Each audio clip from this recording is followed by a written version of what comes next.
part of a collection of interviews conducted by El Grupo Elron, a non-profit group dedicated to eradicating false concepts in all fields of knowledge through the teachings of the Ascended Masters of Light, by a medium, Jorge Raul Olguin. April 7th, 2000. Messages from Ruanel.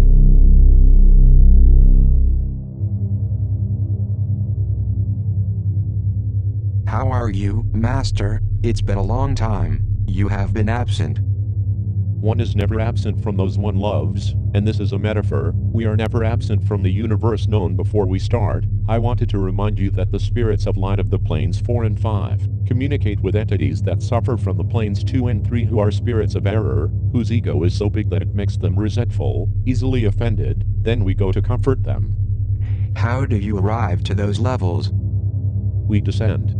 The word descend is a way to say it, since we actually become denser, to communicate with those entities, just like you, and this was already said by me in one of the first sessions. In the physical plane you cannot see, except only those who have a paranormal vision to the spiritual entities. The spirits of the plane 2 cannot see those of the plane 3, those of the plane 3 cannot see those of the plane 4, and so forth. Actually, we don't see each other, because saying to see is only a way to express it, because in the spiritual planes we don't see with eyes, since we don't have eyes. In the spiritual planes there is another type of vision which is much broader. Besides, we perceive ourselves as traces of light. When we descend, we communicate somehow with their minds and we give them comfort. We send them light, in order to make a little more pleasant their condition. Do you suffer in that kind of communication? Always. Because we share isolation. Ego makes many misdoings. There are spirits who want to subdue others, and I say this in earthly terms, those who vampirize to others, those who lock themselves up and don't want to communicate. The spirit doesn't have age, however they behave like earthly creatures. This is what I wanted to say. I know that there is someone else here who would like to ask questions. We can continue. My name is Maria and I wanted to ask you if in the field of literary arts, I am well guided and if it is part of my mission. You should not stop what you are doing because it is very beautiful for yourself. Don't believe that flattering oneself is a lack of spirituality. Sometimes one should have incentives, because even in the plane 5 there are incentives. For example, we motivate ourselves when we see that there are beings of the plane 2 that grow up spiritually and they go changing from planes towards subtler vibratory planes. On the contrary, what an incentive it is to observe thousands and thousands of spirits of error that listen to us, and in spite of that, they don't pay attention of our teachings. We are not offended, because we don't have ego, so there is no way to hurt us, although there is kind of discouragement when we see that the result we have are very scarce. What you are doing is beautiful for yourself, besides it is service to the others, because all kind of writing which later on is read by other people, influences in their growth. In this mission, will I receive help from higher entities? I perceive at telepathic level that you are already receiving help from several entities. How am I receiving that help?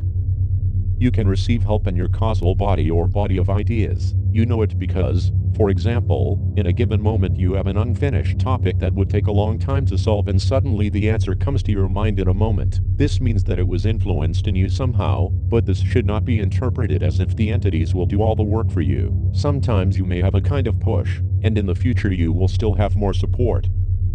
Another question I have is, what is the difference between transpersonal psychology that I have studied about, and the technique developed by Professor Jorge Olguin called psychointegration? I will say it for Jonathan, who is the one that has developed psychointegration. Psychointegration is a step ahead of transpersonal psychology. It especially takes care of parts of ego. It takes care mainly about human attachments, the ignorance that pulls oneself down so that one cannot ascend. At this time Jonathan is dictating me a sentence. The more knowledge we have in the spiritual world, the more pain we feel. I translate it. When one is more integrated to another spirit and more knowledge one has about the soul, whether human or from other beings from other systems in our galaxy or other galaxies, the more one realizes that the other beings still have to be elevated, the more one suffers. One cannot stop feeling pain for the suffering of those beings. Psychointegration teaches, in this sense, something that transpersonal psychology makes in a very superficial way, that is, he who has more ego and yearns to control, trying to have more prominence, is the one that suffers more. The only way that one has to not suffer is detaching oneself. But this must not be misunderstood. Detaching, or like my vessel says, Not needing doesn't mean not to worry about the others, but having more time to give to the others. Since this is the most important thing, it doesn't mean indifference, but just the opposite, having more time to give love.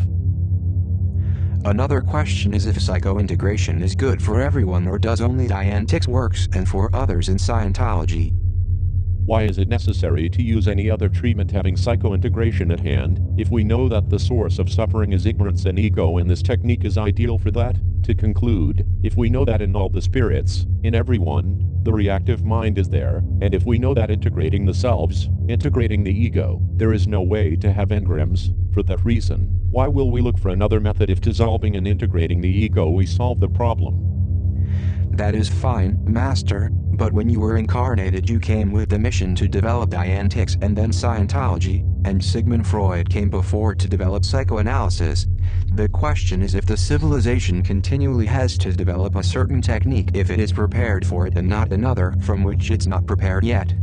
Mankind is not prepared for psychointegration yet. They themselves recognize that eliminating that attachment makes any psychological help unnecessary. Then one is capable of dissolving any trauma, because there is no way to solve traumas where there is no ego. It would be as if you in the physical plane wanted to sow plant on the pavement, which means that Dianetics and Scientology were necessary and they are still are, because inside the incarnated plane, and while we go evolving, the human race is not prepared properly for psychointegration yet, because this technique implies to stop being the main character in one's life, and to grant the prominence to the other. I know, in my own experience, that is a very difficult thing to achieve. Notice that in the physical plane there is kindergarten, preschool, first grades, high school, university and the graduate degrees, and as well as there are people, and I say this with supreme respect for all the beliefs that according to their idiosyncrasy or needs go to the cult that you on this plane call here evangelical for example, and in other countries it is called Protestant or Lutheran. There are other people that also according to their idiosyncrasy or needs, they go to the Catholic cult or the spiritualistic cults. I understand the point. We will speak about the evangelicals. They, with the pastor who says hallelujah, are already happy, but this would not help you, because it is as if you were an algebra teacher and they wanted to teach you how to add. Obviously you would say, but please, I already passed that. One cannot teach to add to a professor of trigonometry, but to other people this would help them. This is clear, Master. Now, I would like you to explain a little, if it is possible, about the system of auditing of psychointegration. In fact, psychointegration is not auditing. What psychointegration makes is that every self that is dispersed recovers his true function, adapting himself in the reactive mind, so that this mind is analytic. What one is looking for is to dissolve or transmute that ego. When transmuting that ego, there is no longer a fertile field for engrams. With psychointegration, a person is not audited. With psychointegration, it is as if it were transpersonal psychology, but somehow making the person see that he should not need, that he should have all the time to give. The important thing is not to be the main character. That person who is not the main character will not be hurt by anything, nobody will hurt him, he won't be easily offended and therefore his engrams will disappear, because engrams appear when there is prominence. Could we give a valid example by saying that psychointegration is a treatment that makes a barren land so that no engram grows up again, instead of pulling the engrams up like Dianetics does? The example is valid to be understood, although it is not very exact. I repeat that it's not an auditing, not even psycho-auditing, which is the auditing of the thetan. It is something deeper and simpler at the same time. It is trying to stop playing the lead. What happens is that when one is incarnated, it is very difficult to stop playing the roles. Everything is prominence. Prominence is when one feels admired by the other. Prominence is when one has a title. In the real service there are no titles. There is no mother, father, doctor, or psychologist, not even a friend. We are all servants. We put the titles because we are in a society where somehow we need them, but we don't have to take this so seriously. Somehow, if my vessel is a doctor, he is a doctor for the others, but not for himself. I consider that all the paths of light are valid and those who fail are the human beings and not the paths. I will give a short example before leaving because the vessel is very tired. One of the most important currents in the planet is Sufism. They are based 50% by their beliefs and the other 50% by their anecdotes that are so wise that they deserve, to say it somehow, reverence. However, in most countries where philosophy is practiced, the ignorance of their inhabitants is huge, with such a big attachment and some enormous desires for power, added to an enormous indifference to the pain of others. Just like the countries where Buddhism is practiced, which is one of the most important philosophies on the planet, and they reach the point of perversity amputating the hand of their babies just to request charity. What kind of Buddhists are they? What kind of Muslims are they? What kind of Hindu are they? We, when we are incarnated, we love our children with a personal love, and it is not bad because they are stages of life. When I was embodied, I also loved in a personal way many people. This personal love is something natural in the human beings, and for that reason we find it very difficult to conceive that somebody can have such an unnatural, so loathsome behavior. How cruel is the spirit inside of those vessels that cripple their own children, amputating their body parts so that they inspire more pity to the pedestrians, obtaining some more miserable rupees, while at the same time, they practice philosophies like Sufism, Buddhism, Brahmanism, now called Hinduism. The brother of light Mahatma Gandhi said in an opportunity, "I love Christian philosophy, but I am disappointed of the Christians that I run. As for myself, I say, I love Oriental philosophy, but I am disappointed of Orientals." Obviously, it is a figurative way to express it, because I love all of them, but I want them to understand the paradox that very high philosophies can be desecrated by their followers. The problem, therefore, as I already said, are not the spiritual guidelines, but those who practice them. In one of the first messages that were given 3 years ago, it was said that there are masters that are so mistaken that instead of them revering the Creator, they ask to be revered themselves. That is the big mistake, because what a master of light has to practice above all things is humbleness and service, and that is not made by Western traditional religions. They want to be served. They put themselves on a kind of an imaginary or physical pedestal, and they literally made it themselves, adored by their parishioners, and they go like a livestock to adore them, forgetting the Father who is the one they should look at. Everything is very clear, Master. To conclude this session, what spirits are present?